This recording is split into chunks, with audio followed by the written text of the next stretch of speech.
নাম করে বয়ফ্রেন্ডের সাথে দেখা করতে যাওয়ার সময় যখন ধরা পড়ে যাই। আজকে অনেকদিন পর আমি রাহুলের সঙ্গে দেখা করতে যাব। আমার তো খুব মজা হচ্ছে। এতদিন তো ওর সাথে আমি দেখা করতেই পারিনি, কারণ গরমের জন্য স্কুল পড়া সবকিছু ছুটি ছিল। এবার স্কুল খুলেছে আর আমি রাহুলের সঙ্গে দেখা করতে যাব স্কুলে যাওয়ার নাম করে। আমার তো খুব মজা হচ্ছে, চাই তাড়াতাড়ি বেরিয়ে পড়ি। কি রে, কোথায় যাচ্ছিস এখন তুই? এই রে, মা আবার সব শুনতে পেয়ে যায়নি তো? না না, মনে হয় পাইনি। না মা, আসলে আজকে আমার এক্সট্রা ক্লাস আছে, তাই আমাকে ক্লাসে যেতে হবে। ও আচ্ছা, তাই নাকি? আচ্ছা ঠিক আছে, তাহলে আজকে আমি তোর স্যারকে ফোন করে জিজ্ঞাসা করি।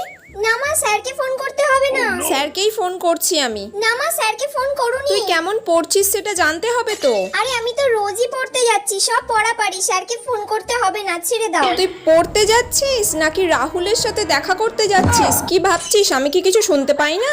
এই রে, মা শুনে ফেলেছে তাহলে।